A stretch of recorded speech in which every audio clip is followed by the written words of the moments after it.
Hamma ish Allohning huzuridadir. Ular qilgan har bir amal daftarlarga bitilgandir. Kichik va katta har bir ish satrlarda yozilgandir. Albatta biz har bir narsani o'lchov bilan yaratdik. Payg'ambarimiz alayhissalom aytadilar: Alloh taolo eng birinchi yaratgan narsa qalamdir. So'ngra unga yoz dedi. Qalam: "Ey Robbim, nimani yozay?" dedi.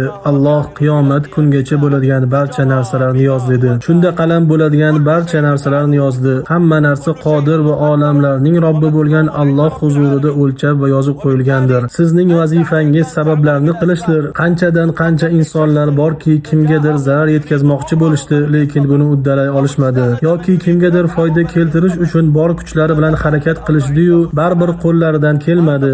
Modomiki butun ish u zotning huzurida ekan, zarar ham foyda ham faqatgina uning qo'lida ekan, qalamlar u yerda, ulug' Robbimizning huzurida ekan, unda qalb faqatgina unga yuzlanishi, duolar faqatgina unga ko'tarilishi, qalb faqatgina unga tavakkul qilib talpinishi va nafs faqatgina unga ishonishi lozim. Qalb doimo osmonga, Allohga bog'langan bo'lishi kerak. Shuni bilingki, odamlar nima qilishmasin, Alloh taoloning taqdiridan biror narsani o'zgartira olishmaydi. Inson qanchalik tirishgan, maqsadiga erishish uchun odamlarni o'rtaga qo'ygan bo'lsa-da, agar Alloh buni taqdir qilmagan bo'lsa, u narsaga aslo erisha olmaydi. Siz xohlagan hukmni chiqaradigan va o'zi iroda qilgan narsani bajaradigan, yaxshilik o'z qo'lida bo'lgan buyuk Robbingiz bilan muomala qilyapsiz. Shuning uchun aytilganki, agar butun ummat, farishtalari, insonlari, jinlari, hayvonlari, nabototi, yovvoyi hayvonlari, qushlari, shifokorlari, muhandislari, podshohlari, katta-yu kichigi bilan senga Alloh taqdir qilmagan biror yaxshilikni yetkazish uchun birlashsa ham, Allohga qasamki, senga undan bir narsa ham kelmaydi. Shunday ekan, biror narsani xohlab unga qattiq intilsangiz u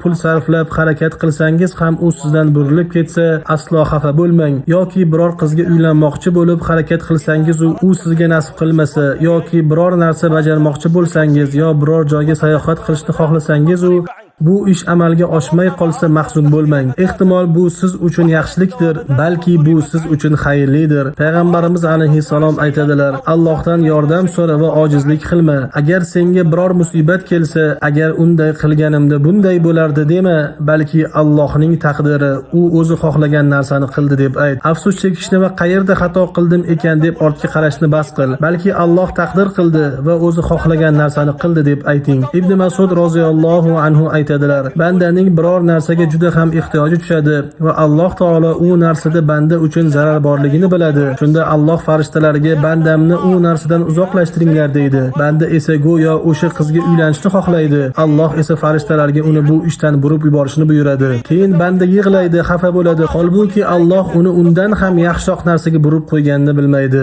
Modomiki ish Allohning ixtiyorida ekan, agar siz bor kuchingizni sarflasangiz u narsa taqdir bo'lmasa, bilingki bu siz uchun xayrlidir. Masalan, bir kishi uylandi, lekin xotini farzand ko'rmadi. Keyin u odamlar qiladigan barcha tibbiy muolajalar va operatsiyalarni qildirdi. Hatto ayoli homilador ham bo'ldi. Ammo tug'ish vaqti yaqinlashganida homila tushib ketdi va u bola vafot etdi. Agar butun maxluqot unga qayta jon puflash uchun to'plansa ham buni uddalay olmaydi. Agar senga biror foyda keltirish uchun to'plansa ham, faqat Alloh senga yozib qo'ygan narsadagina foyda keltira olishadi. Senga faqat sabr qilish, savob umid qilish va ey Robbim, menga buning evaziga yaxshilikni ber deyish qoladi. Ehtimol bu bolaning ketishi sen uchun xayrlidir. Buni kim biladi? Balki bu sen uchun yaxshilikdir. Nafs bog'langan, qalb intilgan qanchadan qancha narsalar borki, agar u bandaga yetsa, u uchun yomonlik, baxtsizlik bo'ladi. Keyin esa payg'ambarimiz alayhissalom bu masalani oydinlashtirish uchun hadisning oxirida shunday dedilar: qalamlar ko'tarildi va sahifalar quridi. Bu nima degani? Bu mavzu tugadi, tamom deganidir. Modomiki hamma narsa o'lchab qo'yilgan va Alloh taoloning qalami qiyomatgacha bo'ladigan barcha narsalarni yozib bo'lgan ekan, sahifalar ko'tarilib bo'lgan va uning huzurida ummul kitob bor ekan, unda nega xafa bo'lasan? Mavzu yakunlangan, u sening qo'lingdan chiqib ketgan. Sen unda biror narsani o'zgartirishga ham, almashtirishga ham qodir emassan. Shuning uchun ham kim ushbu vasiyatlarga amal qilsa hayotida xotirjamlik topadi. Unga biror muammo yoki qiyinchilik yetsa ham, yoki xursand qiladigan biror quvonch kelsa ham,